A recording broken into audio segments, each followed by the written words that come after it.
Welcome to the Terrible Podcast with your hosts from SteelersDepot.com, where you can find all your latest and greatest Steelers news.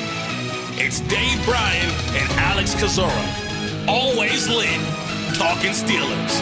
And now, here's Dave and Alex.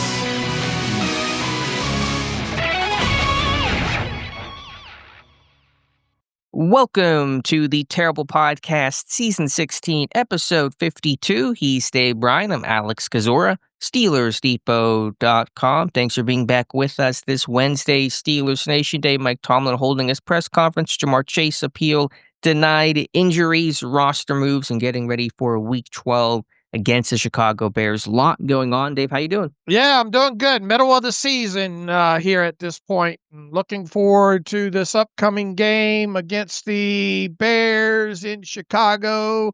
Already started to crank out some of the tape as far as that goes there. And we have Wristgate going on. We have kind of the finality of Spitgate, it feels like, here. So where would you like to start this morning, Alex? Well, let's start with some of the housekeeping. Obviously, we'll talk about Aaron Rodgers, his latest update on his injured, fractured wrist as confirmed by Mike Tomlin, still could play this weekend. But let's do a little bit of procedural work with Pittsburgh making a practice squad move on Tuesday, re-signing, bringing back quarterback John Rhys Plumlee to the practice squad, releasing safety Jack Henderson to make room. Some may wonder why bring in Plumlee, quarterback. Does that speak about Aaron Rodgers' status? It'll help from a practice standpoint, but the reason why Plumlee was brought in particular was to mimic Caleb Williams on scout team, something that Will Howard couldn't do, something Mason Rudolph couldn't do, aren't as athletic to really kind of mimic the out-of-structure stuff that Williams and the Bears offense presents. So Plumlee, a great athlete, two-star athlete in college, obviously knows Pittsburgh well in camp last year, spent time earlier this year on the P squad. So for anyone wondering why a quarterback and why him, that's the explanation on Plumlee returning. Yeah, wide receiver / quarterback, and Mike Tomlin and we'll get deeper into what Mike Tomlin had to say, but he did note that it's going to be kind of because of the style of quarterback that they're facing this week in Caleb Williams. It's hard. It's a hard ask for Will Howard to imitate that. So you get a guy like Plumlee, who it does feel like that was the reason for his addition there. Now they did have 5 visitors though, and a couple of quarterbacks, and I think another wide receiver kind of / quarterback. Did they not in for tryouts on Tuesday? Yeah, they brought in some similar style quarterbacks in Jason Bean, who's that quarterback / receiver. Some wonder whenever he came out of Kansas, he spent time with the Colts, and Tanner Mordecai, who ran 4.53 coming out of college. And so no surprise you brought in some athletes and didn't like those guys enough apparently to just decide to bring back Plumlee. Yeah, and we'll see if there's any additional additions, I guess, if you will. Let's see, they're about to start practice here pretty soon here.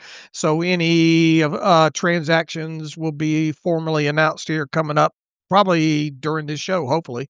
Those receivers are probably just brought in to give the quarterback somebody to throw to kind of get a general gauge of accuracy would be my guess, because they brought in a couple of receivers, but I don't see a pressing need for a receiver with the group being healthy now. Yeah, that's a good point as well, as far as why they would bring in guys like that.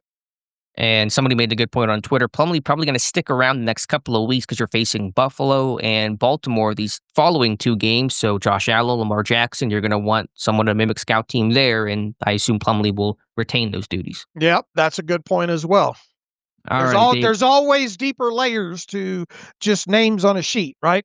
Amen to that. All right, Dave, let's get into the injury section. Mike Tomlin holding his press conference on Tuesday. Been really tight-lipped on on Rodgers Monday with the imaging and the additional evaluation he was getting. It wasn't until right before Tomlin's presser, then of course Tomlin confirming the nature of Rodgers' injury. I'm going to just read off verbatim the quote from Mike Tomlin about Rodgers. He says, quote, "Aaron's got a fracture in his wrist. It does not require surgery. Really, it's about bracing it and securing it for his comfort and safety. And then it's about how functional he is. So we don't have the answers to that as we stand here today. But certainly, I would imagine we'll get some clarity as we push through the week. He says later on in the presser, quote, "A little later in the week, we'll take a look at Aaron," and quote, Tomlin pointing to Fridays being a key day to really evaluate and determine Rodgers' status going forward. So that's the latest, still up in the air. Tomlin said pain tolerance is a component, but not really an issue with Rodgers, who's a very tough guy that will play through virtually anything. It's about, can he be functional and can he protect himself? And those things we'll just have to wait and see. And in so many words, that's what we talked about the other day when it comes to Rodgers, assuming it wasn't something that required surgery, right? Being able to protect himself and, in essence, the functionality of it. Look, our diagnosis or our observation or analysis there wasn't what I like to call rocket surgery or heart science. But it was correct. So, Or vice versa there. Yeah, and my professional diagnosis ended up being spot on, as loose as it was there. That's why they pay us the big bucks there. But yeah, I mean it makes sense there. And then for the whole Aaron wanted to come back and play in that game against the Bengals, and it makes sense that they. They needed to come up with some sort of, they weren't going to send him back in that game without some way for him to kind of protect himself, embrace it, and to try to do that on the fly and figure out the functionality. When you have a guy like you could just send in there in Mason Rudolph, you're not going to do that. Now, had that been a a playoff game with everything on the line, and maybe if you didn't have a quarterback that you didn't trust, maybe in when it comes to a guy like Rudolph, maybe Aaron Rodgers does go back into that game there. But you can understand why he didn't.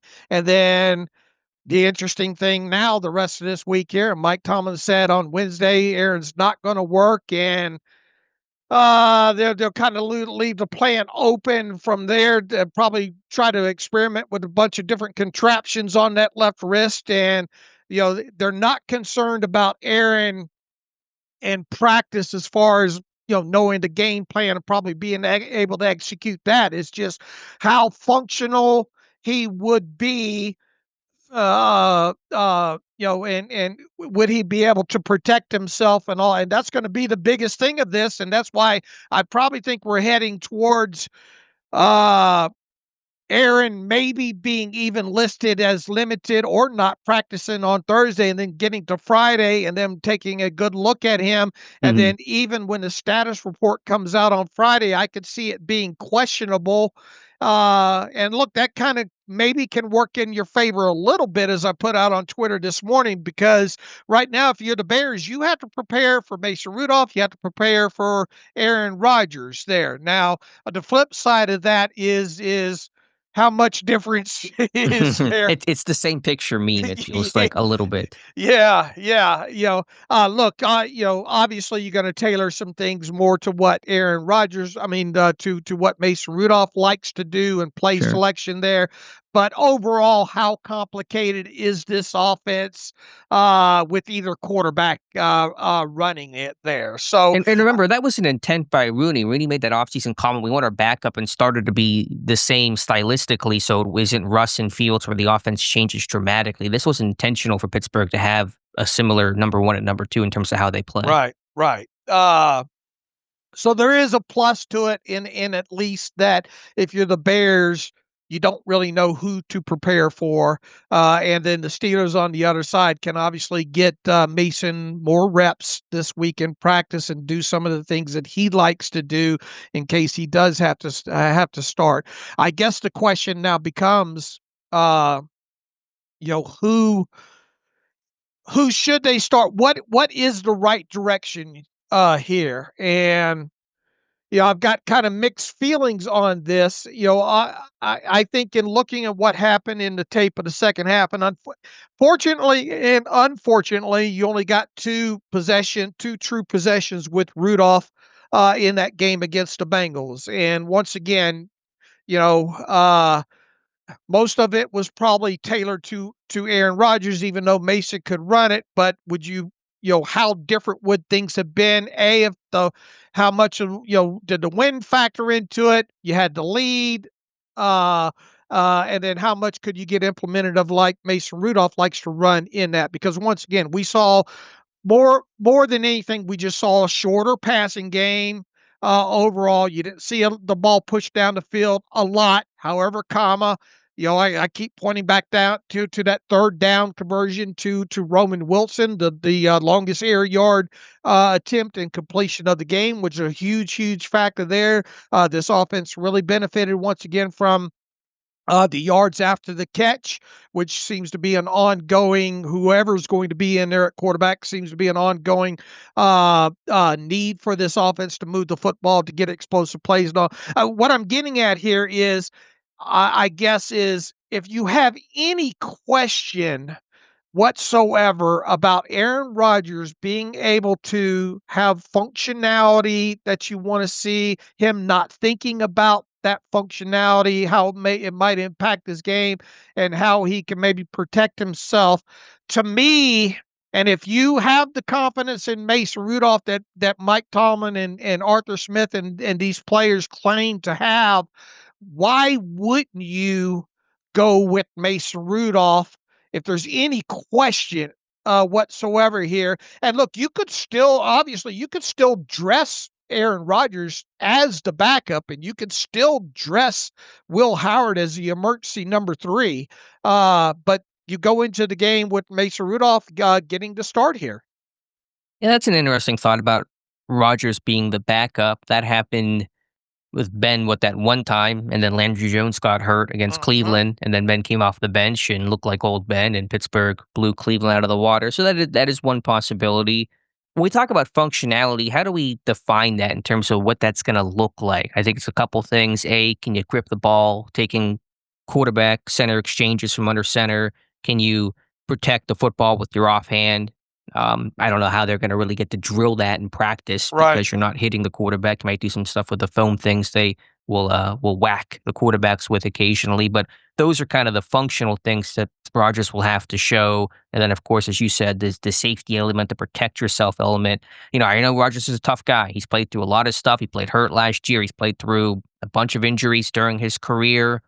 He's going to push the play. It's kind of how he's wired. So I wonder what the decision will look like. If there is a question about safety or functionality, then sure, you go to Rudolph. But if not, it sounds like Rodgers is going to start. Dr. Mel had a fantastic post on this. And if those of you that only listen, there's a selection of people that listen to the podcast that really don't go to the site. And if you're in that group, make it a point to go find the Dr. Is In post by Dr. Mel. She, obviously we lean on her a lot, and she's right there with great breakdowns. And even though there's not a lot known about what kind of fracture, I think she lays it out good. And she makes a good point in there as well too about the offhand and the play action aspect and how Aaron Rodgers uses that. I think that's a really, really good point there. And it's not so, obviously it's a good thing that this isn't, he wouldn't be able to play if this was obviously his throwing hand, but how much does it impact his game by, maybe not being able to carry out play actions and all like he likes. And look, we've already talked a little bit how Aaron's looked a little skittish at times as of late anyway. How much might he be thinking about, I've got to protect this offhand and be able to brace for a fall? How much will that impact maybe his clock and all like that? So look, all these things we're not going to know as the week progresses and all. And obviously he's not going to work on Wednesday. We don't know how much he's going to work on Thursday. How much will they? You bring up a good question. How much of the functionality aspect that Mike Tomlin used that word a couple of times on Tuesday, how much will they be able to learn about Aaron Rodgers with whatever device or whatever he wears in maybe just a Friday practice, which generally is lighter than most, is it not?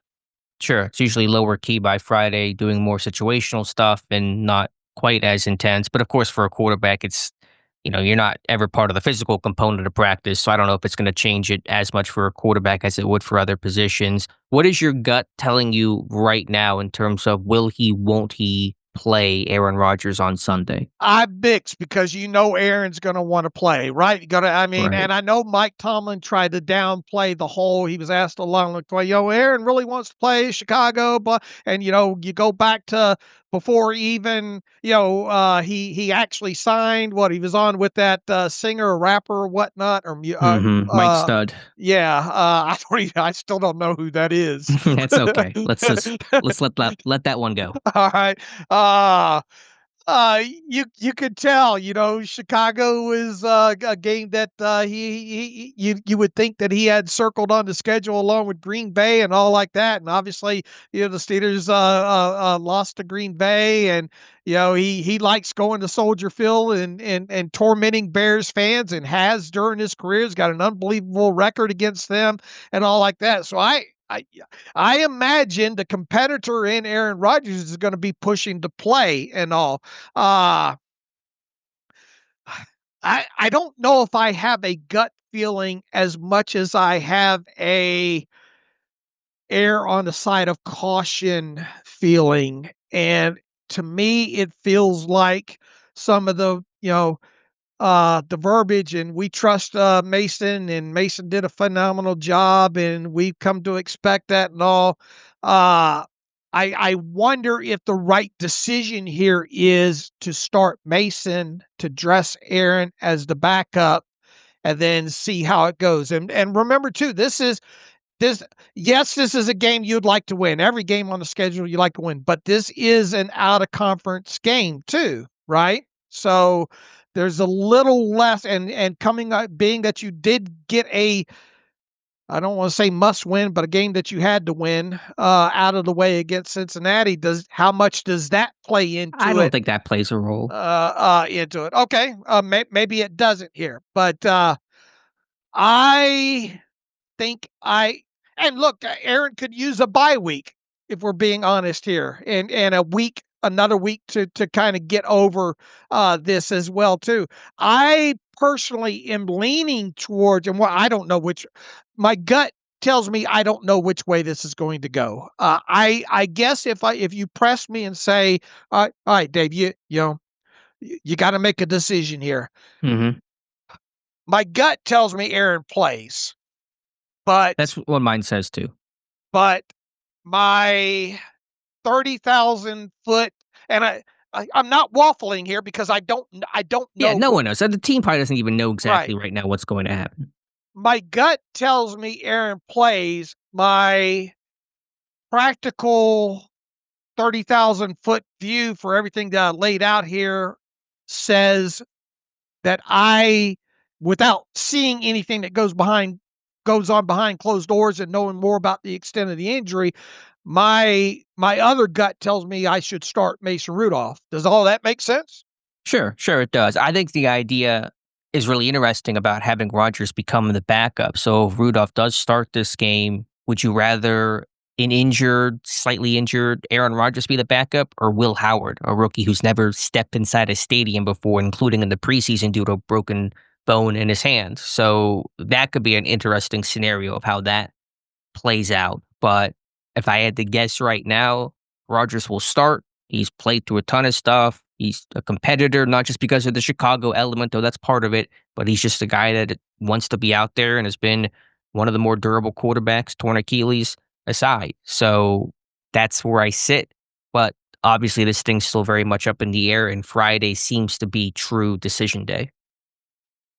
Would you be more worried about quote unquote functionality or him doing further damage to it? Well, I don't know if we know enough about the injury. Dr. Mel, somebody had asked her that, is there a risk of further damage? And she said she wasn't sure because we don't know the exact nature of the injury. It's obviously, I can't imagine there's a complete fracture to it. It sounds more of a hairline type of fracture where you can cast it up. If there was a more complete fracture, they probably wouldn't be playing him. It probably wouldn't be a question in this game. So when Tomlin says pain tolerance, that suggests it's not necessarily an issue of could he further injure the wrist, but just can he manage the pain that comes along with playing football with some sort of hairline fracture, we assume, on that wrist. So I don't think that's an element in terms of doing further damage. Okay. What is your confidence level in Mason Rudolph on a full week of practice being able to carry out the game plan and give you a chance to win this game?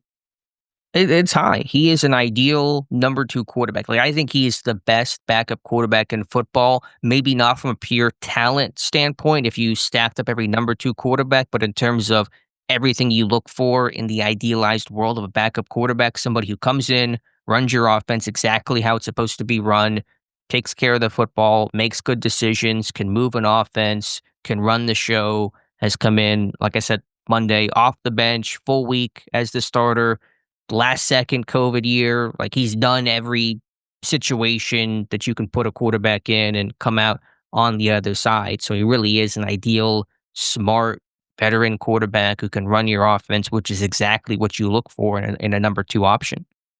All right.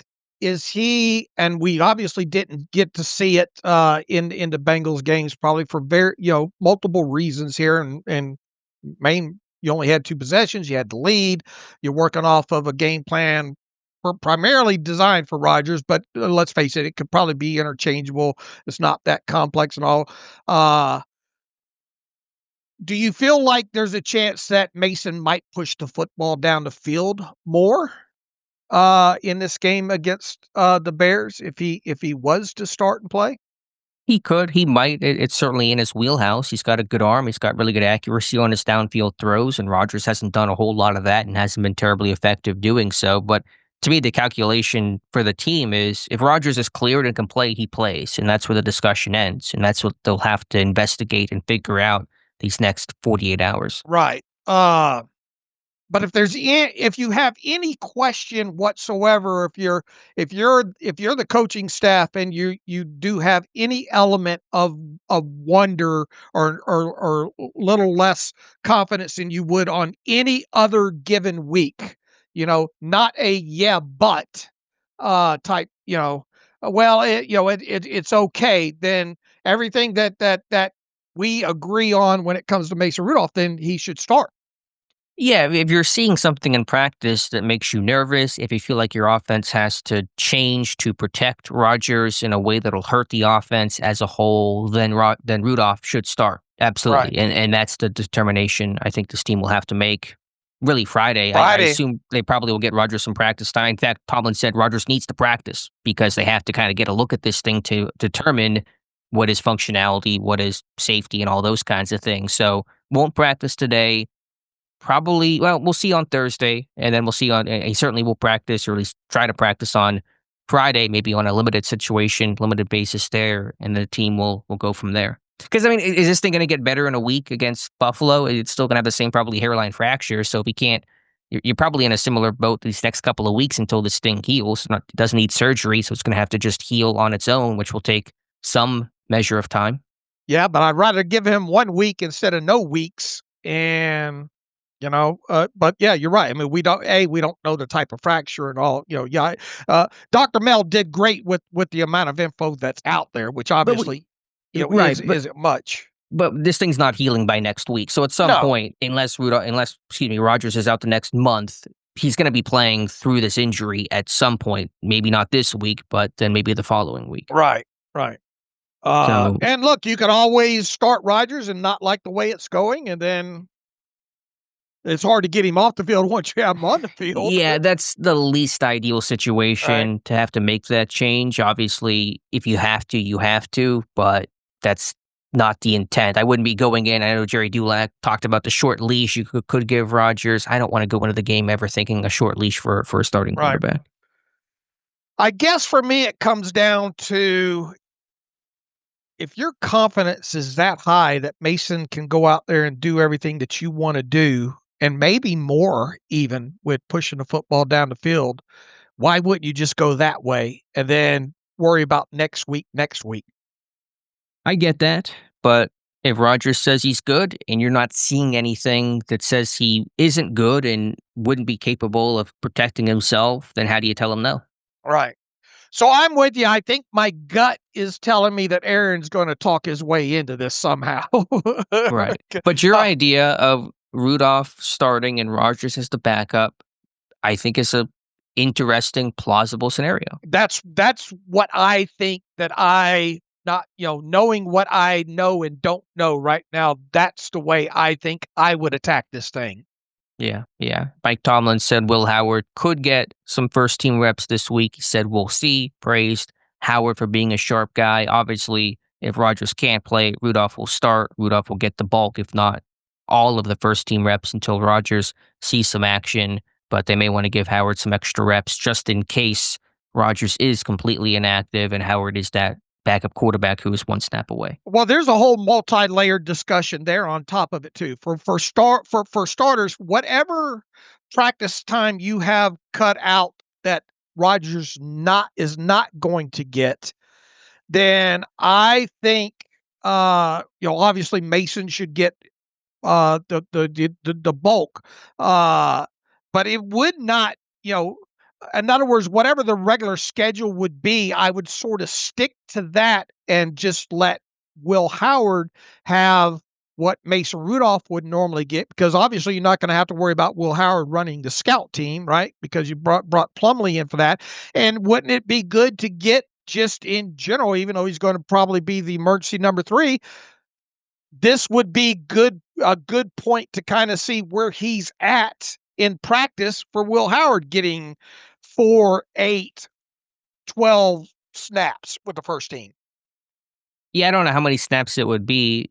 I don't think it would be a lot, but could he get the last strap of every team period with the ones or something like that? Then you might do that, knowing that there's a chance that Howard could be the number 2 in this game and just has not gotten a lot of quality work in terms of not having any preseason action and just coming back from injured reserve and had been running scout team previously. So you may want to increase his reps just in case you ever were to need him for this Sunday. Yeah, I agree. And look, part of help him develop a little bit. Yeah, so I don't know, but it certainly wouldn't be a lot of reps for Howard if he gets anything with the ones. Obviously, he'll be worst case with the 2s and getting a good amount of reps and a healthy amount of reps there, I'm sure. So we'll see. It's a lot in the air right now. If this game was on Thursday night, right now, all right, mm-hmm. Who are you starting at quarterback? It's probably Rudolph because you just don't have the practice time to get Rodgers the reps to get the look on functionality. So you just kind of don't have the runway that you do have over the course of a full week to make sure that Rudolph gets his reps and Rodgers gets a little bit of time to rest and recover and they figure out the brace situation and then get him some good quality practice reps. Because when you have a short week, you basically have one practice on like Tuesday and everything else is walkthrough. Everything else is just kind of simulated. So you just don't have the time. But this week gives you some extra time to use that Friday to make that decision. That Friday report, like you said, will he be questionable, Rodgers? Will he be out? Will they have no game status? I don't think anyone knows exactly what this thing's going to look like come Friday. Well, I can almost guarantee you, and that's dangerous, he's going to be listed as questionable, right? You think? Do you think he'll practice in full or limited on Friday? I think limited? To get the questionable tag, it'll be limited. Well, you could be full and be questionable. Yeah, but I there's an opportunity once again to go back at the start of the conversation here to play some gamemanship with the Bears too. Sure. Just don't pull a Lamar in Baltimore and call him full when he was actually limited, and you get fined and all that kind of stuff. But I imagine Pittsburgh will not get tripped up by that. And you can always upgrade Rodgers on Saturday, right, and pull the questionable tag off of him. Sure. It happens every single week, although with quarterbacks, a little less so, but obviously you could. All right, so Dave, long story short, we don't know which way this is going to go. Yeah, it's a good half-hour discussion for us to say we don't know exactly what's going to happen. But the team, I don't think, as it stands today, has a perfect idea of how this thing will go either. All right, Dave, Rodgers not the only injured Steelers. Some other ones to talk about. Tomlin noting Alex Highsmith still limited with a pec injury that kept him out of practice all last week and kept him out of the Bengals game. Keyshawn Williams is in protocol. Cole Holcomb should be returning. Jaylen Warren should be good to go. Tomlin noted that Warren was clear to return in the second half against the Bengals. They opted to keep him on the sidelines because of the job Kenneth Gainwell was doing, and they didn't see the need to bring Warren in, which I'm fine. I saw some criticism of that on Twitter. I think that's fine in the moment, given that Warren clearly was not 100% and Gainwell was playing well. So I've been critical of some of the distribution of reps between Warren and Gainwell, but I think in that moment, post-injury, Pittsburgh's plan was A-okay. I imagine we're going to get a DNP for Warren today, right? Yeah, Tomlin confirmed it's going to limit him early portions of the week, so either limited or not practicing Wednesday, probably DNP like you said, but by Friday he should be progressing pretty well.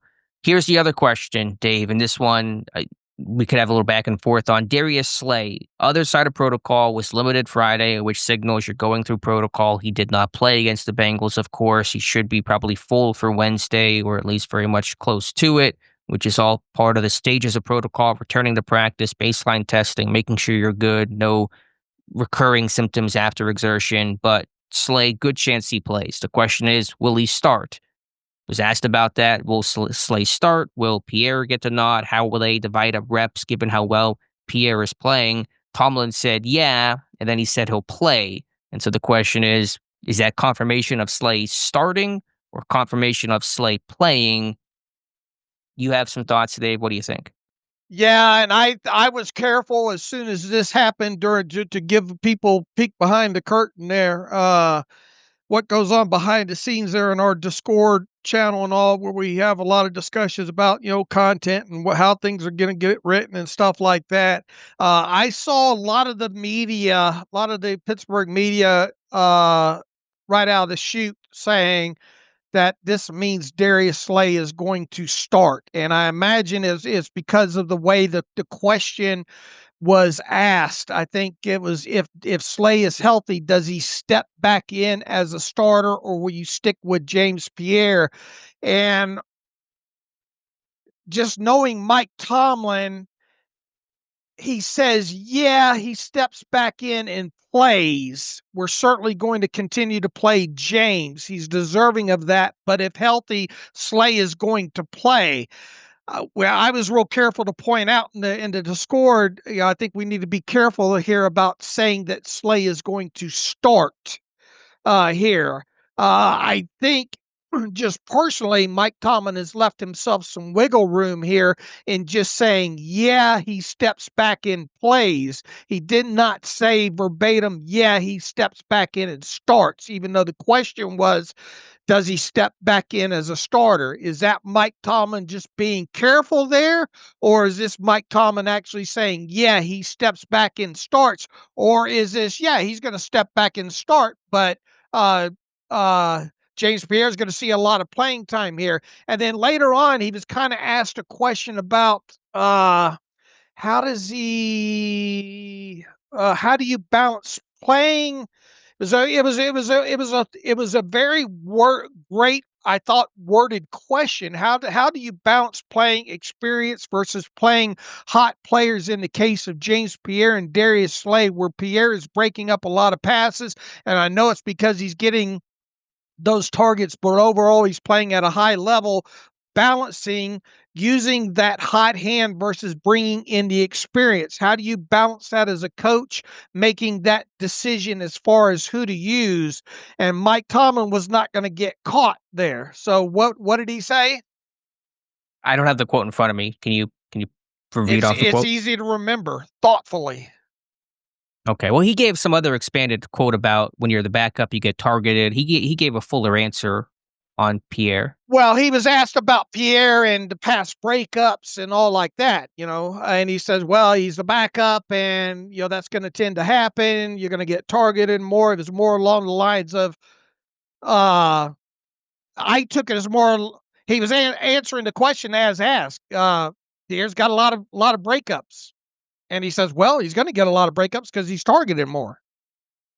The way that Tomlin mirrored the question back, I think made it reasonable to interpret, which is my immediate interpretation, that Slay would start. I get your point about Tomlin then carefully, and he's always careful with his words about using the word play instead of start. But I think the way that he answered that back with, yeah, he'll step in, given the question was, will Slay step in and start, made it reasonable to believe that that's how Tomlin was taking and answering the question.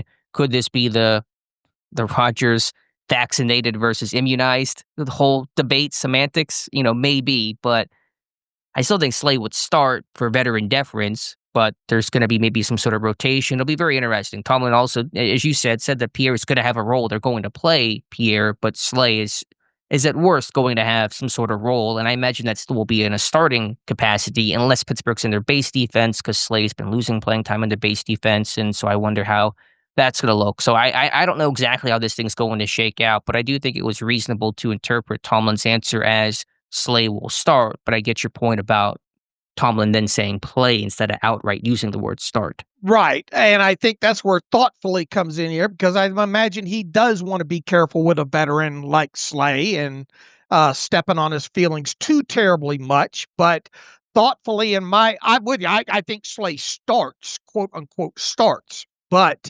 I think they will be, I think they understand that Pierre obviously has been the better player of the two.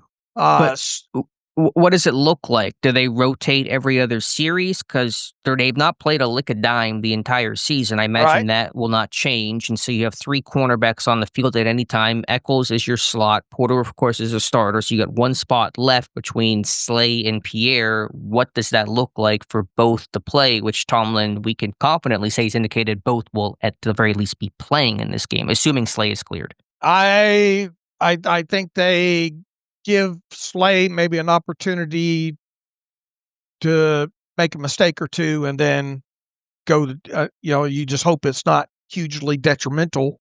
Look, if it was up to me, all feelings aside, I'd put Pierre out there. Sure. But what is the plan? I don't know if the plan is I don't know what the plan is, but he makes a mistake. I'll tell you this: both are going to play. But what does that look like? I mean, what is the thoughtful component of it? I think maybe you could sit there and say in base it's Porter and Pierre, and nickel it's Porter and Slay and Eccles. I don't know how they're going to divvy this thing up. That's kind of what I'm trying to work through right now. I don't know either, other than to tell you that both are going to play. I don't know what that looks like, and that's going to be the biggest thing to chart and watch as the game transpires. Does Slay start in the first sub-package snap of this game? I say yes. Yeah, probably. Now, the Bears run a lot of two tight end. They've really increased their 12 personnel usage, and I wonder in base, because Slay was already losing that playing time. Now, granted, I think that was before Ramsey had moved to safety. I have to check my charting on that. So they'd already been kind of taking some snaps off of Slay's plate pre-concussion. And so I wonder what it'll look like in base, if that may be different than what it'll look like in nickel. If you're the Bears, what do you come out and open up and to try to decipher that maybe?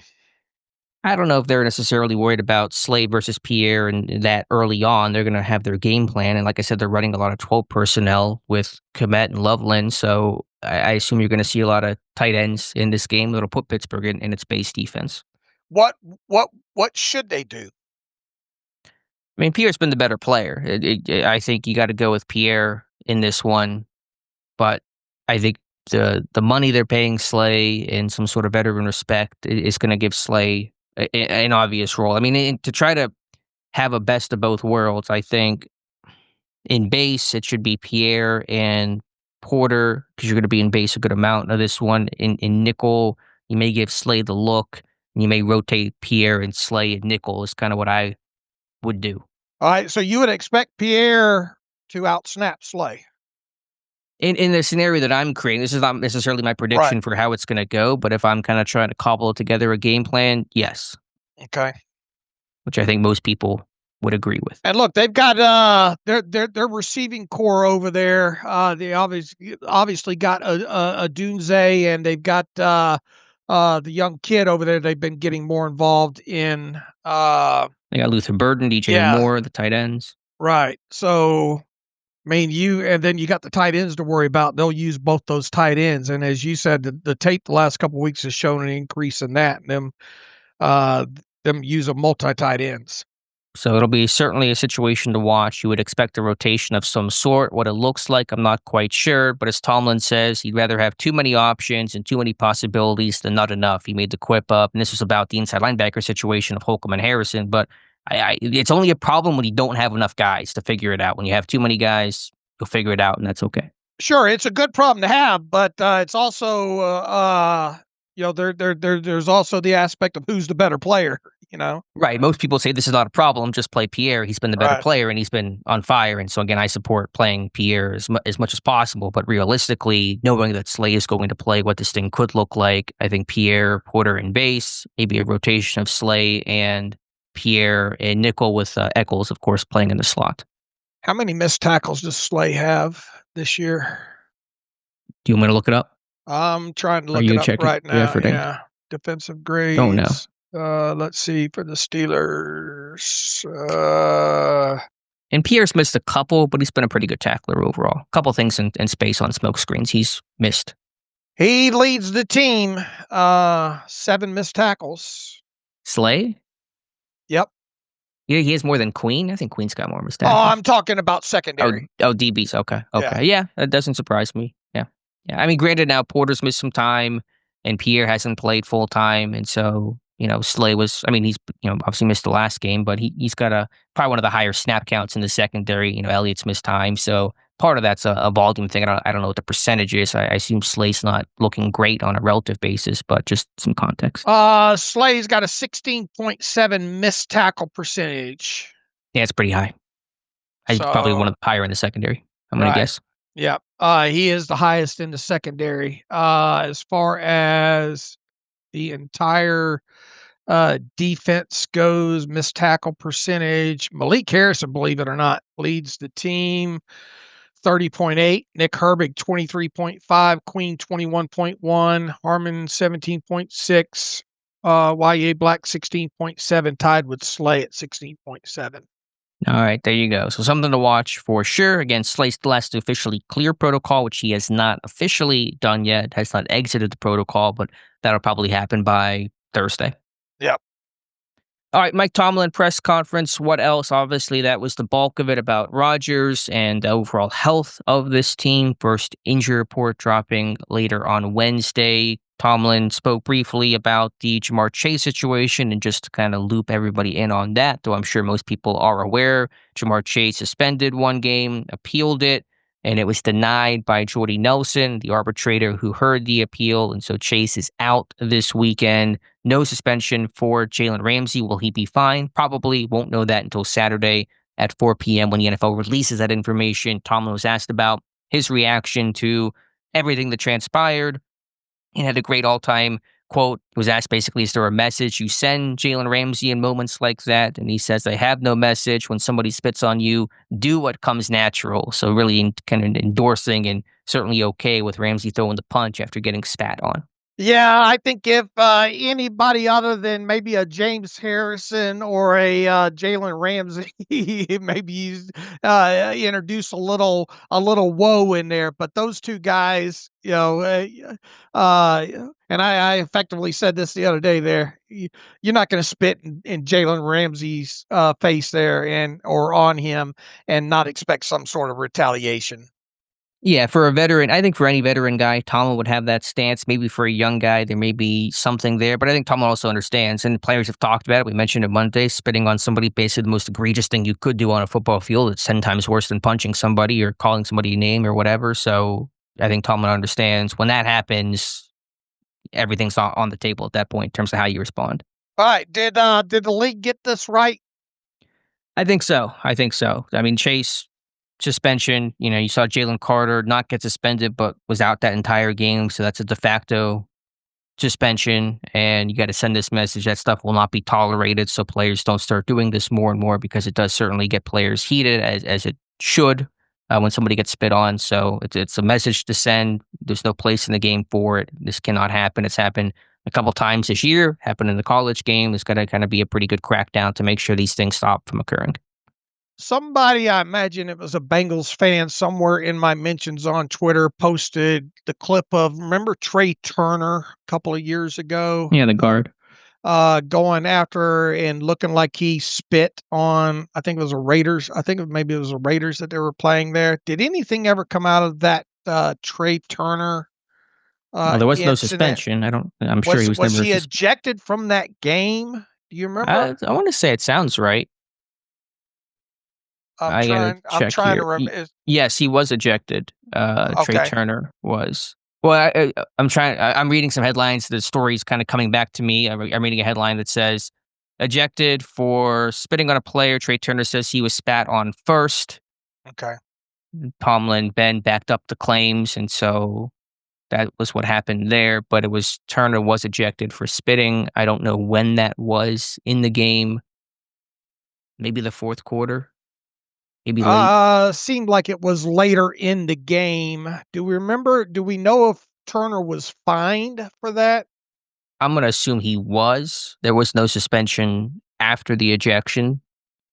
Okay, Turner was penalized, ejected, and fined $15,450 for unsportsmanlike conduct after he shoved Crosby with his forearm and spit at him in the fourth quarter of the Steelers' loss. So he was ejected and fined, but he wasn't suspended the next game. I don't remember, right? No, he was not. All right. But, times change, and this has happened in the NFL more this season. And if the NFL at the time, I don't remember if they saw that Turner was spit on first and he spit back, then maybe they just kind of chalked it up as a wash there. That was back in 2021, so it was a while ago. All right. And look, the league needs to get this spitting under control, right? Yeah, and also Jamar Chase lied about it. He snatched Jalen Ramsey's mouthpiece. I posted a clip of the All-22 confirming that. Ramsey talked about that post-game. There's proof in that. So there was more to it than just the act of spitting. Jamar Chase is also, I think it's Jay Morrison, who we had on the show last week, tweeted about it's been fined by the NFL multiple times in his career for unsportsmanlike conduct and taunting and abusing officials and all that kind of stuff. There's a history here as well. I don't know if that had any consideration into the suspension, but there's a lot of factors with Jamar Chase that may separate it from other examples from years ago. Had Chase and Ramsey both been ejected at the same time from that game, does Chase get an extra game for spitting?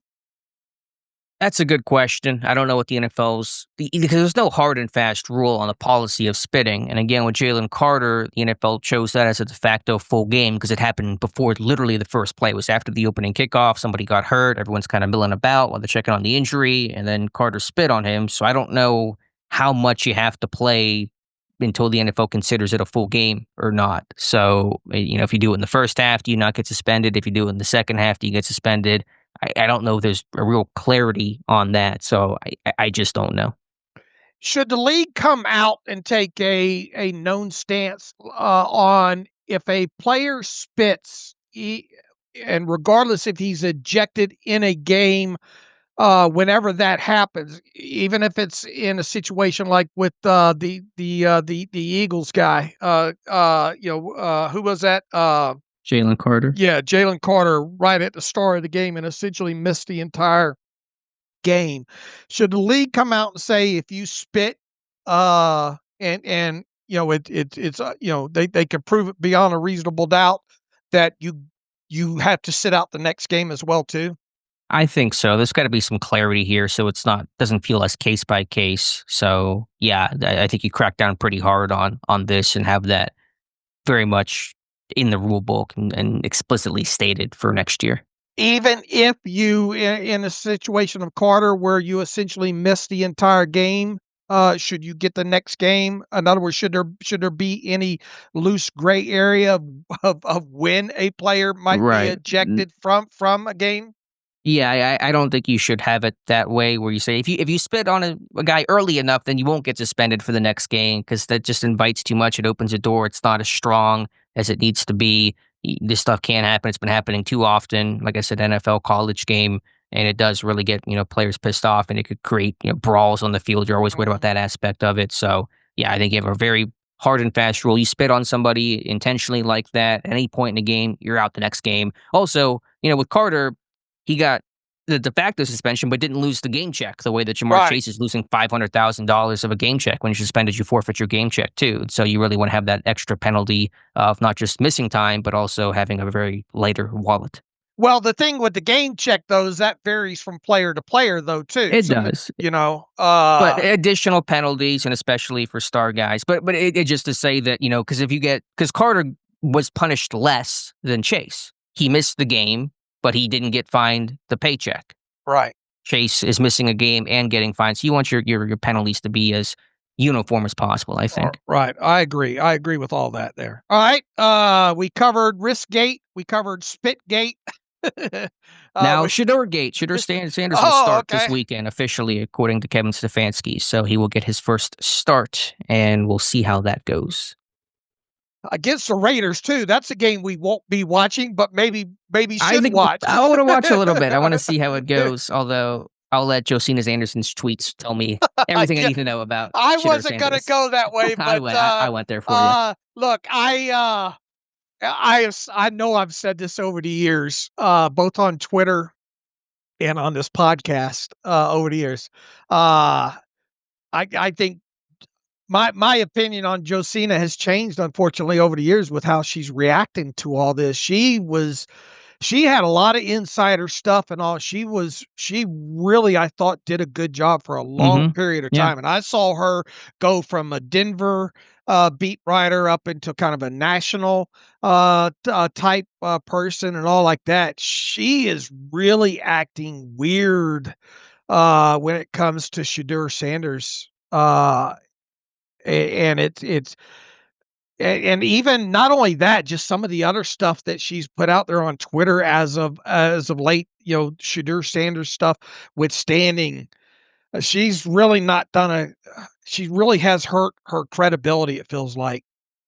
Yeah, it just seems super biased, and I'm not sure where that's coming from. I know Sanders is a polarizing player, and listen, he was put in a tough spot. You're coming in off the bench, you're facing Baltimore, but if his last name wasn't Sanders and he was only a fifth-round rookie, no one would care about him not getting first-team reps throughout the season because backups don't get those reps. And I just wonder why she has so much vested, interest in him and all like this. It's weird, really is. But Sanders will get the start, and he's got a full week of work, and we'll see what that looks like this weekend. All right, Dave, finishing out Mike Tomlin. How do you think it's going to go? I don't think it's going to go well, but especially with Matt Crosby on the other side getting after him. Yeah, Sanders, he takes a lot of bad sacks. That's kind of been the big bad habit he's got to work out of.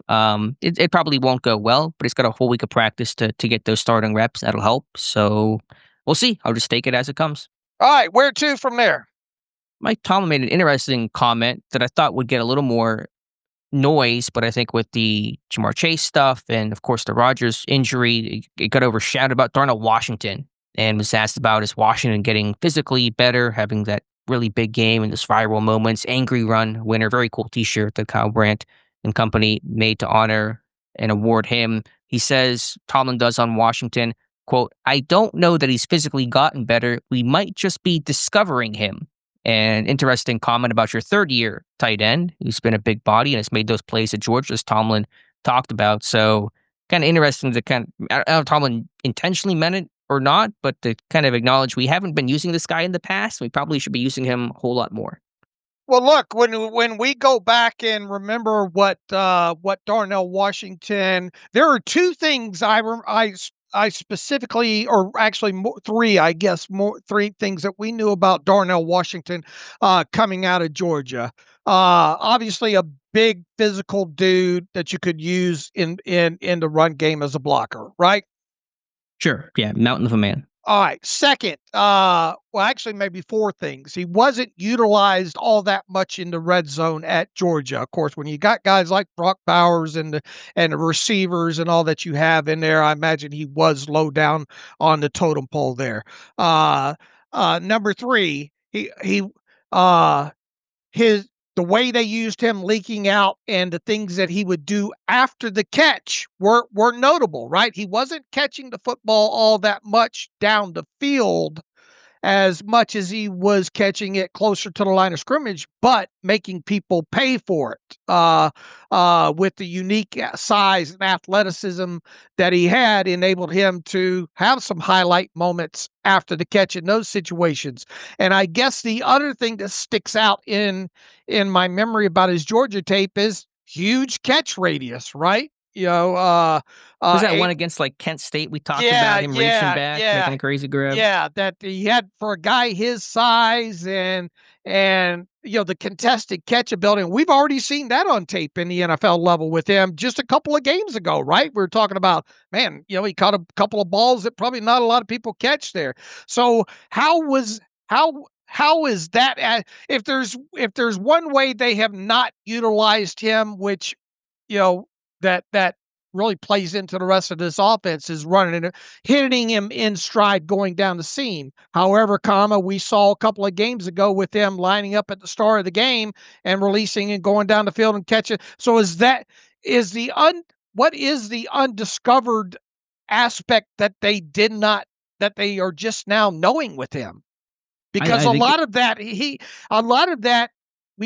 all of it we saw on tape, and just to some degree have seen it now in multiple games in NFL games, and even the red zone aspect of it. What is this, him just saying that we need to lean into it more? Well, that was Tomlin's point. He said this is not new. Darnell Washington has been doing this for years and dates back to his college game, which, as you pointed out, very much on tape, very much the attraction to Darnell Washington pre-draft. And so Tomlin seems to be saying that, yes, we're just kind of recognizing we should get this guy the ball more. He should be more than just a blocker. He is our best tight end. He offers a good amount of receiving value and obviously a ton as a blocker. And those are things where Frymouth and Jonnu Smith struggle. So it just seems to be acknowledging that we didn't give him the ball enough in the past, and we're doing that now. Okay. So what does that mean going forward here? That Washington will continue to lead the tight end in snaps and be a bigger part of this passing game. All right. I agree. As he should be. Yeah, and look, here's the thing. He had how many yards did he have in this game on the what was it, 4 catches, I think? 67, I believe. Like 56 of that came after the catch. Right, that's what he can do. I mean, he's a yak guy. He's hard, he's big, and he's hard to bring down. And with a full head of steam, he's a pretty athletic guy. And like you said, the hands are. A guy can catch. This is why I was always against him going to tackle. I don't think anyone's talking about moving him to tackle anymore, at least not for a long time, because this guy can catch and be an asset in the passing game. Much in the same way that if your run game's good, that you put your bigger back like a Derrick Henry and you punish guys in late in the second half of games and all like that. Darnell Washington forces business decisions to be made, career decisions to be made. So, and it's not like he's touching the football like a running back would the amount of times in a game. So, yeah, you should have instances, and really what they haven't leaned into enough is some of those leak out plays. Yeah, they tried it. I think they tried it last week and it wasn't there. At least he ran the route. Right. So. If you're not going to push the football down to him, then you do need to play action and roll out your quarterback. That's a part maybe of his game that we look. Go back and listen to the podcast that we talked about when Washington came out of Georgia there, and how we saw him used and where he had his most effectiveness there. You ought to be trying to leak him out to get the football in. Didn't he do it against Indy like last season and all? You had that highlight of him kind of leaking out in there. They ought to be leaning more into that and utilizing him after the catch in short area, getting the ball in short area spaces on the move and letting him have his highlight moments, because you do that a couple of times in the secondary and have to come up try to tackle that dude, and you're going to think it's going to be in the back of your head.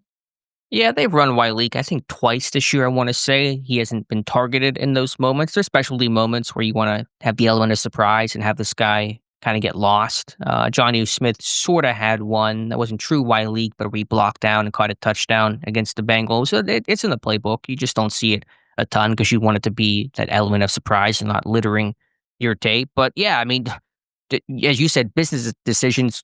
Geno Stone on that 31-yarder, that's a business decision. This dude didn't even try to tackle Darnell, and Geno Stone is a really bad tackler. He's been terrible this year. And it's also an attrition aspect on that 31-yarder.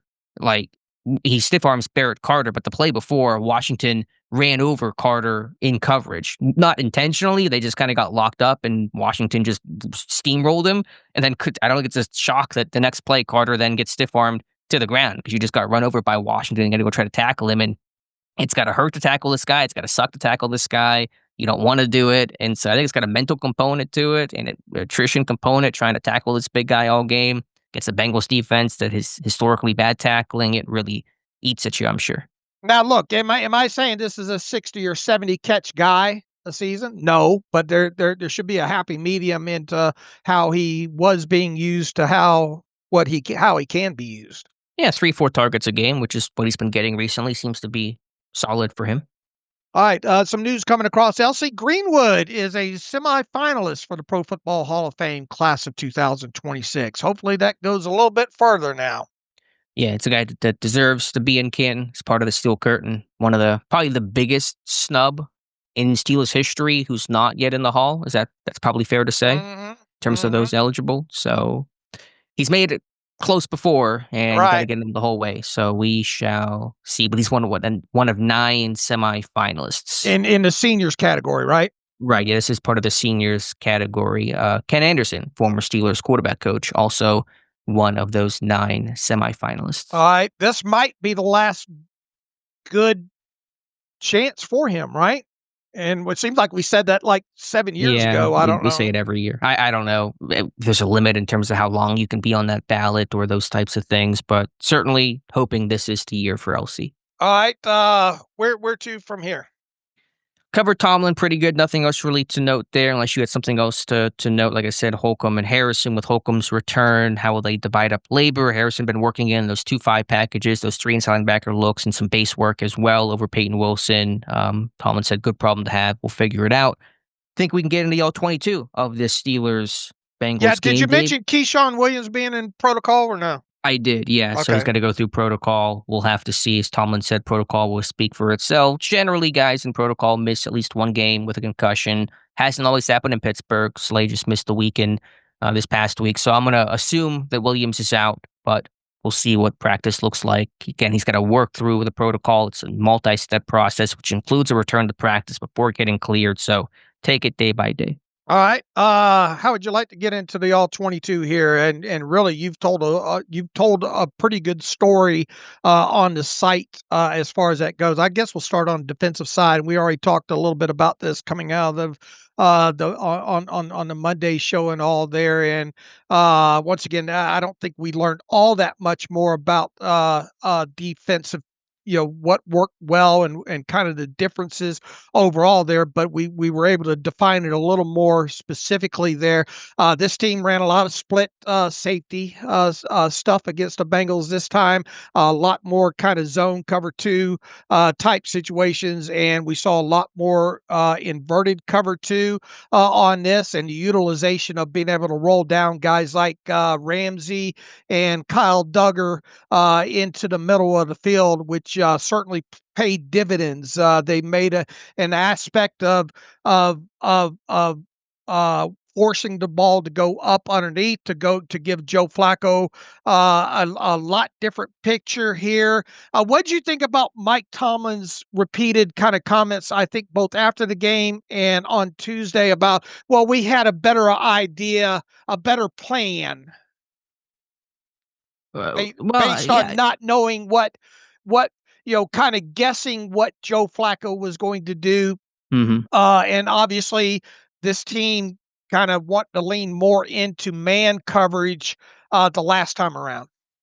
It's a little frustrating because I understand the short week aspect, Flacco just getting traded over, but he was a known player and you knew this offense. It's an offense you faced twice a season, so the other players weren't new. And so that was frustrating that you felt so surprised and taken off guard by Flacco in that first game, but you of course expected a big bounce back the second time around with a full week to prepare, with Flacco a month starter for Cincinnati, a very good feel for how he fits into that offense. And so it's not surprising to see this defense have a good bounce back opportunity, but it still was frustrating to see them struggle and labor so much in that first meeting because these are pretty known pieces, at least individually, and you needed a better effort in that first meeting. And why couldn't you have changed what you were doing at halftime in that first meeting?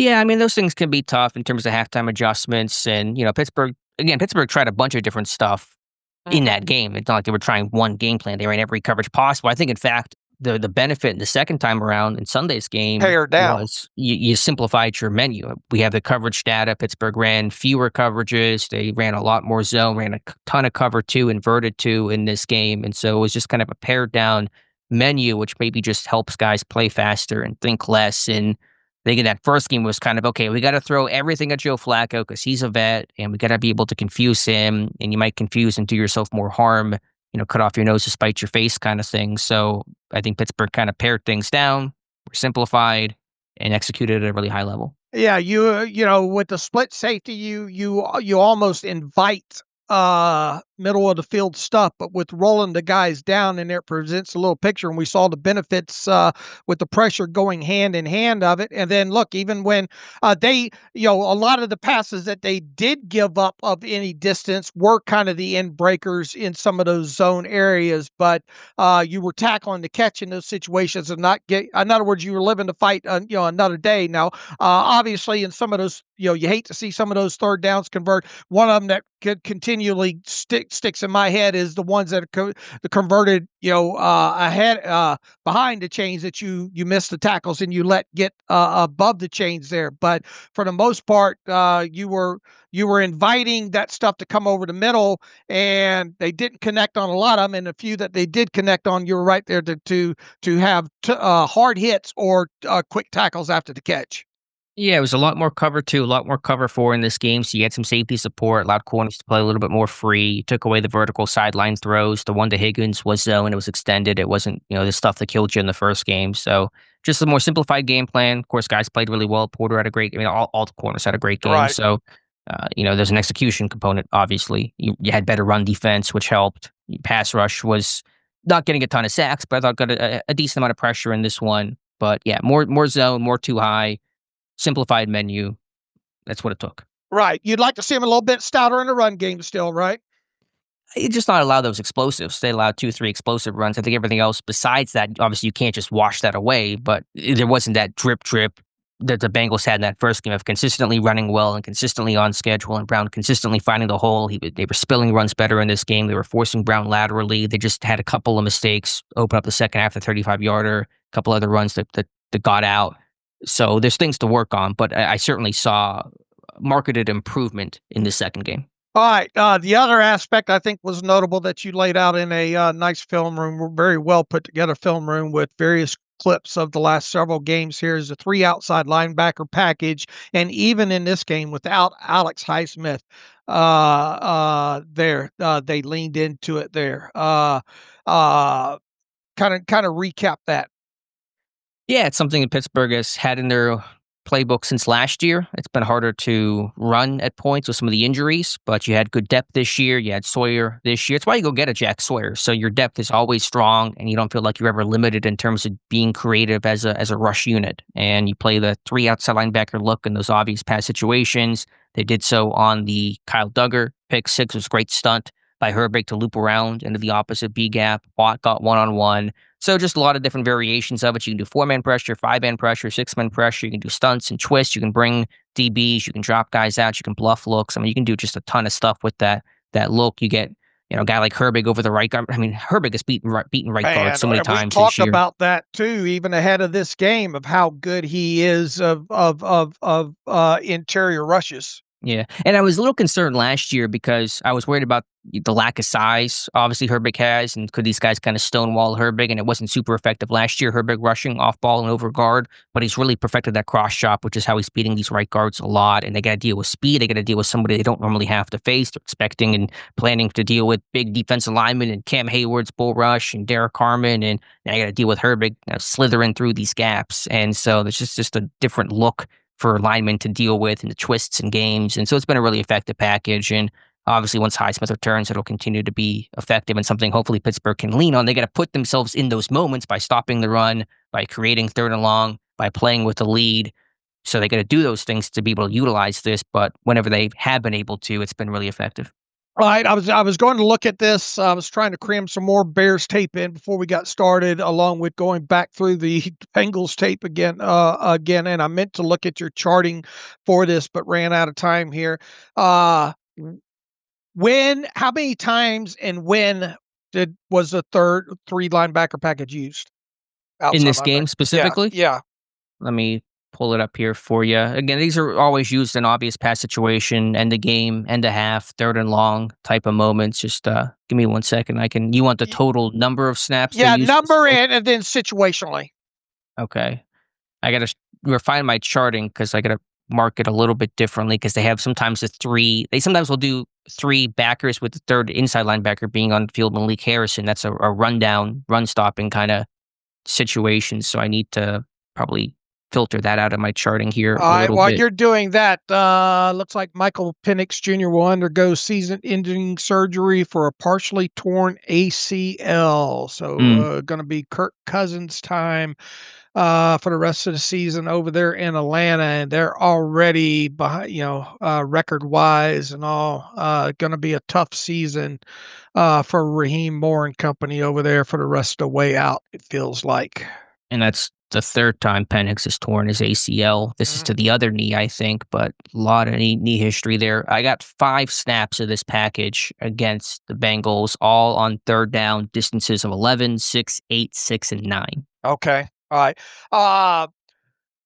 I talk as of this past week and maybe even a little last week about adjusted net yards per passing attempt and how most of the time teams are what they are at this point of the season and all. If there's any argument to be made that the Steelers can make progression on the defensive side of football when it comes to that stat specifically, it would be them leaning more into what they're doing with the split safeties, with the inverted cover 2, and hopefully, as you pointed out, they're doing a little bit better run, getting opposing offenses in more in these third and more than 5 yards to go, so they can lean more into these 3 outside linebacker packages, right? So, in other words, we need to see more of what just has happened these last few weeks here, and more specifically, what happened on Sunday against the Bengals there, which is gonna be we got a whole nother ball of wax to talk about on Friday when it comes to mobile quarterback like Caleb Williams. But because of that, you're probably going to see more zone on top of it anyway, and you're going to have to stop that run with a little bit lighter box. Yeah, certainly. It's an inventive, creative offense. Hopefully, we'll have a Bears beat writer on Friday. I think we have one in place to talk about that and really get a look at a team we don't talk about too often, and certainly a really fun group that is far different from same old Bears. By the way, Pittsburgh has run that 3 outside linebacker package by my quick charting 33 times this season. They've gotten pressure 11 of those 33 snaps. It's a 33.3% pressure rate, a really good number. All right, and I don't want to give away the whole ball of wax, but Caleb Williams is a guy that you want to get pressure on, not necessarily. He hasn't been sacked a whole lot, but his passing numbers under pressure, and I'm not talking about I'm just talking about pressure numbers in general.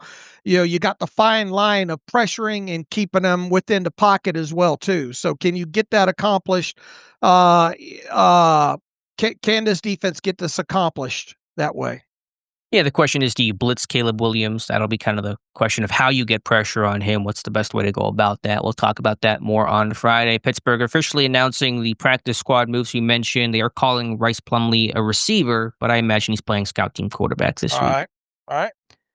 Anything else defensively? Connie Benton just continues to be on a heater. I'm going to write about that, hopefully for the morning. I've been doing a deep study, and Dave, thank you for burning midnight oil on getting me some clips over his career, because I've seen a difference in his game. I don't want to give the whole article away, but I'm seeing some big changes in this game for the positive. And I've had a sneak peek of the kind of the direction you're going in that already, because you have me pull, I think, 18 clips from 2023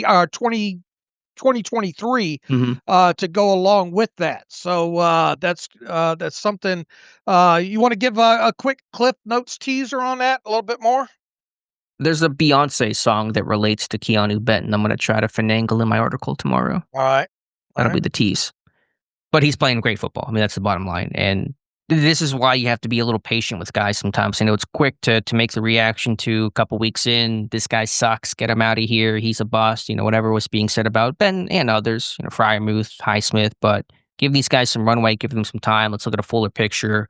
And obviously, Benton is really coming along nicely. All right, he's going to have he's another one's going to have a good game against the Bears too. So, contract extension for Benton in the offseason? I know we got a ways to go. I don't want to. We got a ways to go. I tell you, he certainly has helped his cause the last 3 games.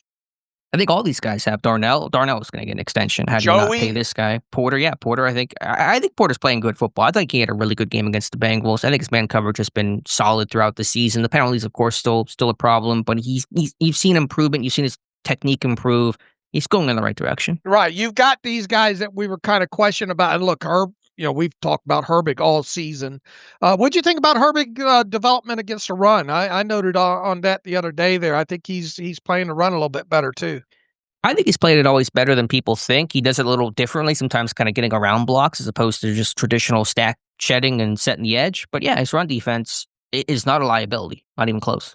All right, the takeaway coming out of this Bengals game is this defense is moving in the right direction now, and they can maybe change the narrative of you are what you are as far as the defensive NEA. It's under 6 now, so That's can they can they get this thing down to 5? Look, and you got some tough tests coming up, right? Josh Chicago, Allen, Buffalo, Baltimore, Detroit. So we're assuming they can keep this unit healthy right now, which is a big assumption there. Maybe we don't know what this defense. In other words, we're going to get a good idea what this defense is. Starting with a mobile quarterback, athletic quarterback in Caleb Williams, who can avoid a lot of that negativity, and then you got some prime quarterbacks coming in here in the next several weeks as well too. So I guess we got to leave it to be determined that the real litmus test is coming up in these next 4 games here. Sure, this is where this defense has to make its money in terms of putting together its offseason goals and plan, not just for the stretch run, but hopefully a playoff game too, where the defense has struggled mightily in playoff games in recent years. So this is where the defense really makes or break. They're generally healthy. They're playing good football. The pieces are there. They're settled in. They're veterans. They're cohesive. They shored up, sore spots, and the safety group is working together. So no excuses, tough challenges, but no excuses for a group that came in with high expectations and now must run through the tape and meet those expectations. All right. Tasty talk about the defense there in the All-22 coming out of the Bengals. I think less so about the offense. Yeah, for sure. To me, the game plan was pretty basic. The pass concepts were a lot of repeating. I mean, how many times they run mesh rail in this game? 6 times in this one with Rodgers and with Rudolph on the Washington 31-yarder. That was mesh on that play. So mesh, it's a mesh concept. You have a sit concept, a beat zone, a rail concept for the running back. They ran that a ton. They ran the same boot action a lot. Like, people are going to take this as disrespect to Rudolph. He played a good game. Really happy with the job he did off the bench. A lot of confidence in him, but he didn't have to do a whole lot either. Right. The offense was pretty simple. It was pretty much unchanged.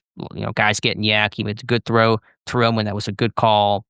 I also don't think Rodgers played as bad as it felt watching it live. I think he had a much worse performance against the Chargers than he did against the Bengals. There really just was not a lot there for Rodgers in this game. It felt like a lot of stuff covered up, a lot of concepts were taken away, these kind of independent routes that always get on my nerve because Pittsburgh does not have the route runners and the great athletes and guys who can get open one-on-one against man coverage or match zone. So it did not look as bad with Rodgers as I thought it did watching it live. Right. I agree. And the one miss that still crawls on me, though, is the miss to DK early.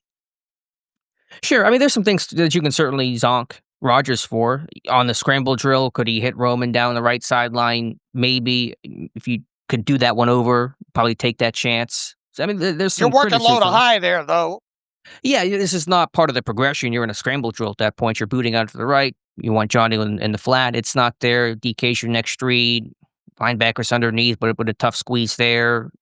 Roman's extending out. It's just one of those in the moment. If do you see it, do you throw it, do you test it, that kind of stuff. But I just didn't think really anything was open for Rodgers for the majority of the game. And as far as the run game goes, it was okay, but then you lose Warren, right? Yeah, I mean, Gainwell didn't run especially well, and Johnson's a pretty upright, stiff kind of runner at this point in his career. But the run game was good. I mean, they got after it. Probably could have hoped for a little bit more, but the quick pass game became such a run game substitute. You're running a lot of screens, a lot of yak stuff, and so that kind of just became your de facto run game. All right, and Yak once again played a huge part in this game. Yeah, Gainwell caught the ball really well. Good yak. Darnell is a blocker too. Obviously, that's his primary role. And obviously, the catches get all the attention from this game. But he, the one block he had on the screen, the little swing pass to Gainwell, he's slapping people in the pass pro. He slapped Osai on one rep, knocked him to the ground. So, don't lose sight of Washington's blocking contributions, which is how he got on the field in the first place. And that goes into what you said about the attrition aspect of using Washington, not only in the passing game, but in other elements of getting him out in space and getting blocks, getting his body on people. He just beats you up. It's just a lot to deal with. So, yeah, I mean, Osai is their best pass rusher. When you get ribbed like that, you feel that, and I'm sure that has an effect on you throughout the game. All right, shorter passing game once again overall, but once again, props to I think a big aspect of them that we talked about on Monday there was able to move the chains in third and long situations, albeit not throwing for the chains specifically in a lot of those situations. That's where the yak component came in, and you do kind of want if Mason does start or play in this game against the Bears, I would expect a few more. I would expect him to try to push the football down the field a little bit more. Yeah, I think so. He's been a little more aggressive. He has been throughout his career. You go back to Oklahoma State, him throwing those deep balls to James Washington. Like, that's how they ran that offense in the Big 12 back then. So, that's kind of part of his game. I would expect that to continue. The O-line did a nice job. Really no complaints. I thought Saymalu played a really solid, strong game. He's not been penalized once this season, so he played clean, played smart. His anchor's good, obviously. Really big, strong guy. Thought Jones and Fautani look good at tackle as well. Yeah, I agree. Even though the Bengals pass rush is so bad, it is kind of hard to judge performance. They really just have one pass rusher. Like, when you're facing Slayton, their big D tackle trying to rush, it's like, this guy can't rush, and so you're not really learning a whole lot. But Osai's a capable rusher, and I thought Broderick Jones did a nice job on him. Right, and once again, as we did say on the Monday show, it's hard to use the Bengals defense as a litmus test. Right, and Pittsburgh still should have produced more for a defense that was so bad. Now, granted, you lose some possessions in the second half when you have those two defensive scores, but in the first half, your offense labored, and Rodgers is certainly partially responsible for that, but it just felt like guys got to go. But Pittsburgh loves its control personnel, and they're struggling to get separation in those moments. It's making life tough. Jonnu Smith, what is your role? What do you do here? What do you do here? It's hard to see him back next year, Dave. And they extended him out. It's hard to see them run it back, even knowing Arthur Smith's affinity for Jonnu Smith. Yeah, I know this is way early here, but I was thinking about this last night. I think I looked for one of them mid-round, all-around tight ends. Yeah, I don't know the type of tight end. I don't think you go spend money on a tight end this year because you're going to spend money in the Washington. You pay Pat, but you probably draft. I'd love to get. I don't know what kind of type of tight end would you rather have? I would want one that can function in the passing game, but is probably better known for his blocking. But one that you could definitely use some in the passing game. But I want one that can run these split zones and all. I want one that I can put out there in two tight end situations and feel comfortable with. I mean, look, I haven't even looked at this tight end class, but I would want him to be. He's got to have some run game blocking ability. Above. I don't want another. Well, you're trying to get everything in the fifth round, and you can't get everything in the fifth round. And maybe you have to spend a third or a fourth on it. Yeah. I think I'd look for some sort of big overstuffed tight end receiver, like what the Chargers got with Gadsden. Somebody like that. If I had to kind of choose. Well, Gadsden's a bit unique because he can, even though you seem to get more out of him as a blocker in the run game than you would traditionally with a guy kind of his build. Yeah, when you're big like that, it can kind of help you get in the way and just kind of die slow sometimes. But he's really an overstuff. I don't even know how much inline work he's been doing. It's kind of Disley doing more than that, and he's playing in the slot a ton. So if I had to kind of pick a type, it'd be somebody that's a good athlete that can really kind of get some big plays in the vertical pass game down the seam. And I want that player to be able to help you some on special teams as well too, because the role he will play. And what do you think about the narrative about Pat Freiermuth and all that, or the opinion that Ray Fittipaldo has on him? Well, exactly what's Ray's opinion? I saw some quote about his future and kind of wondering his role. Yeah, I don't, if there's a tight end that you're going to do without of these, and I'm not throwing Connor Hayward in here because he's replaceable, I think. But it's obviously Jonnu Smith that you have to have the long, hard discussions about, not Pat Freiermuth. Yeah, you're dumping Jonnu Smith way before you dump Freiermuth. Jonnu Smith is older. His contract doesn't run as long. His production's been similar, but he's probably not as good a blocker, especially out in space. I would say Freiermuth is a better blocker in space easily. Freiermuth's a great teammate. Yak threat. You're dumping Johnny before you're dumping Pat. Agreed. I think you go into next year with Washington and Pat, your top two tight ends, add a day 3 rookie, maybe a Connor Hayward, re-sign him, and that's how the room should look next year. You run more 12 personnel, a little less 13 personnel. Right. Agreed. All right. Anything else here offensively, all 22, Dave? No, or special teams? I think we hit on it pretty good there. Deshaun Jameson, his one kick return. You went the wrong way, my friend. Those holes in the NFL close up pretty quick. You got to follow your blockers. And so that's one note if Jameson does get the nod. I don't know if he'll get the nod if Keyshawn Williams does not get cleared, although I don't know who would get the nod if not Williams or Jameson. Okay.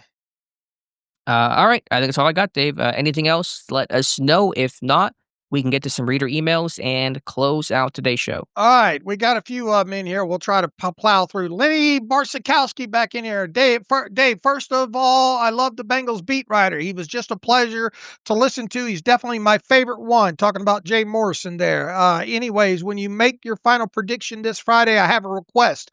Make the prediction straight up Steelers versus Bears, and then make prediction if Ditka suited up for the Bears. Here's mine. Steelers 9, Ditka 66. But I seriously consider myself a Steelers Depot super fan. The last year when we were figuring out what to give up for my Lent, my wife suggested I give up listening to the terrible podcast, but this way I gave up put it this way, I gave up beer. So he gave up beer. That's commitment. Boy, I don't know. You and the man upstairs are going to have maybe a talk about that one there. But yeah, look, we appreciate the comments there. Yeah, you're not old enough to remember the old Saturday Night Live sketches with the Ditka, them sitting in the Bears. bar. I've seen them. Yeah, I don't know if I watched them. What about the Steelers versus 12 Ditkas? But I don't know. Maybe we'll mix in something like that. Appreciate the email, Lenny. Let's go on to starting to lose my voice here. Greg, by the way, here I've not listened to the clip. I'm just seeing it. It just got tweeted out earlier today. Darnell Washington we've wondered for so long, how much does Darnell Washington weigh? He was on the St. Brown podcast apparently today. He says he currently weighs, drumroll, 311 pounds. Oh, absolutely he does. But it's good to finally get that put to bed there. Yeah, he was at the 265. He's been listed at, and probably it's the old Casey Hampton of he's 320. Like that's what Hampton was always listed at, and he was never 320. But we've wondered for a long time what exactly is his weight. It's been strongly hinted at 300 plus for a while. And I remember Alfredo Roberts was joking about that last year, but 311. So we officially have that on Darnell Washington. All right, he plays every bit of it. Yeah, and guys are tackling him like he's 311 in the sense of they're falling off.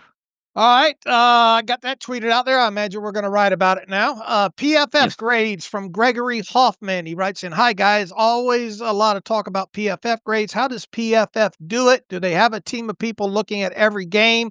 Seems like they would need a huge staff to make that happen, or maybe it's stat driven. Also, funny the crowd reaction to Mason coming in, far cry from how he was treated in the past." Greg, I don't know if you listened to the live stream on Monday night though. ago, but we kind of addressed that. One of the listeners asked about that, and I kind of pointed out it was kind of a full circle moment, if you will, to some degree with Mason Rudolph, because if you remember back to the season where Ben went down and Rudolph took over, and Mason was effectively booed and yanked in that game against the Bengals. Miserable first half there, and then that gave way obviously to Duck Hodges and all like that. So it was sort of, even though you had the old Christmas thing and a couple of years ago with Mason coming in and saving the season, that obviously was a turnaround point there. But yeah, I kind of look back at the game against the Bengals as kind of a full circle moment for him.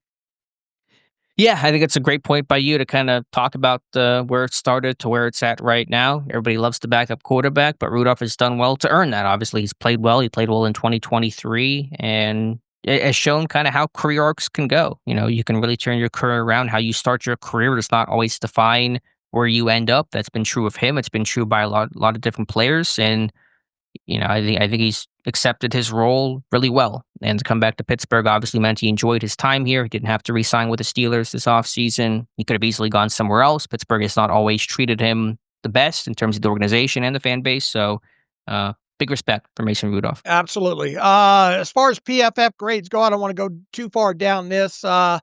I still have a lot of questions of how they actually do it. They do have a large team of people, though, that do chart those kind of things, that they have a methodology to it. Look, one of their employees is a real good friend of the show and the site and all like that.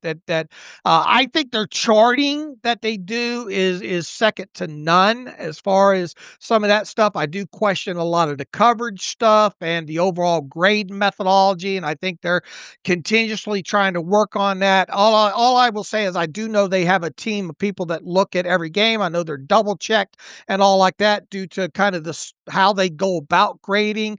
I think within there there is still a large subjective portion of what they do that will never fully be grasped, that there will always be questions about. But raw stats and some of the stuff they do, I really like what they do, but I'm never lockstep in saying exactly I agree 100% with every aspect of what they do when it comes to the grading aspect. Does that make sense, Alex? Sure, it does. Yeah, there's a lot of value in terms of snap counts that we like to lean on.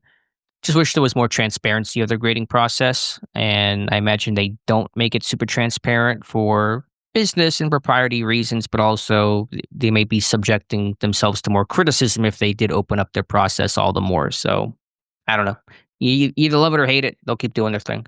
Right. We'll keep talking about it where we see fit. If you don't like that part, just tune it out, I guess. I knew we were going to get an email along these lines from Jordan Pearsall, GP and DK. Hey, fellas, can you explain to the fans that because George Pickens is a better wide receiver than DK, that doesn't mean the Steelers made the wrong decision trading him. GP is currently second in the NFL in receiving yards, but we all knew he had a ceiling this high. It was about the respect for his teammates, being a professional and showing up on time. He basically forced Tomlin's hand to move on. He says, I understand it's hard for fans watching him become a top 5 wide receiver, but we can't forget how many chances his team gave him. I understand it's hard dealing with poor quarterback play, but you still have to be a professional there. Yeah, look, at no point did Alex and I ever question the talent or the quote unquote ceiling of GP. And I think he's being utilized exactly how GP should be utilized over there in Dallas with some of the schemes and the digs and the deep balls and all like that. I think they are utilizing him absolutely the way he should be utilized. The Steelers do not have the offense or the quarterback, in my opinion, to utilize him that way. He became frustrated because of that, and because of that frustration boiled over to them just saying, look, we just can't deal with him anymore in this. So the biggest crime overall with the Steelers is not going out there and adding a better quality someone to play opposite DK overall. That's the long and short of it. And I suppose you could say that Mike Tomlin and the staff should have tried to do a better job with dealing, but it feels like they did the best that they could do with the offense and the type things that they were asking GP to do in that offense, that it ran its course. And I don't know if they're, yeah, I mean, do you hate to lose a talent like GP the way that you did? Now they did get a third and a fifth for him and all, Mhm. and I think you probably maximize that there. It's just a sad situation where your your structure, your culture, your type of offense was not conducive to being able to accommodate a personality and a talent such as George Pickens.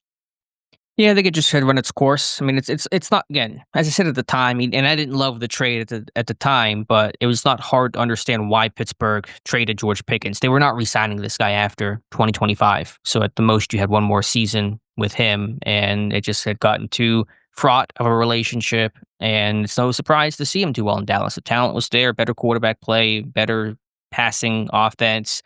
I still think they're in a bit of a honeymoon phase, and Pickens has already had his blips. He was benched to start the game for some off-field issue. He's had some penalties, so we'll see where these Stay things go. tuned. Yeah, I still think this is stay tuned, obviously on Pickens, but I'm happy he's doing well, and he's a really talented guy, and he's got the right fit now. Right. And I like to say that Tigers don't change their stripes and all, so stay tuned to and look, Dallas is still not guaranteed. I mean, all this aside, and good quarterback, good offensive scheme aside, and look, they've made changes to their defense and all, and brought in some key components there. I mean, what's the is it worth it? And will they re-sign him? As well too, because you're going to run into a situation much like, who was it, the 49ers and a couple of these other teams. How do you pay a quarterback and two top tier wide receivers and be able to still function moving forward and all? Yeah, And no, I understand. and will they? Will this be a situation where he's one and done and goes to the next highest bidder, or to the highest bidder after this season? And what does that look like?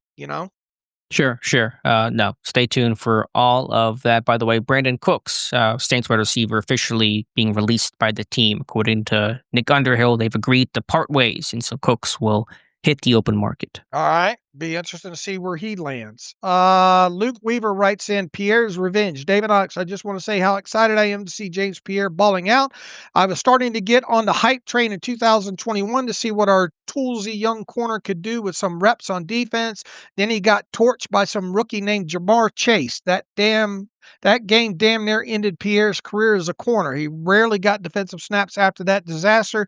To see Pierre running stride for stride with Jamar Chase knocking down that pass, that, by the way, that was great pass defense on that. Hmm. And getting a scoop and score has me cheering for him like never before. Still needs to stick the landing on the front flip, though, he says. So Luke's look, yeah.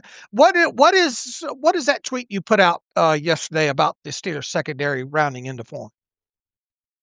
Well, I made the comment that I don't think it's a shock that you see some of these kind of unsung heroes, underdog corners like Pierre get the most out of them when you have such a DB focused coaching staff. Mike Tomlin, Terlos, and of course your two actual current DB coaches, and Gerald Alexander and Anthony Midget, being able to work these guys and solve problems and have some good game plans. And I know that the pass defense has struggled in a lot of regards this year, and the numbers don't always look good. But I think in terms of getting the most from guys as you wouldn't expect, the Deshaun Elliott's, the Brandon Eccles, the James Pierre's, the Beanie Bishops last year, this coaching staff does a good job with that. They struggle more with a high pedigree, high talent guy and trying to build some of those guys up or maintain talent. But I just, what I've noticed is throughout years, think back to when all the safeties were decimated in 2023, the problem solving that they did with that, moving Pat Pete to safety.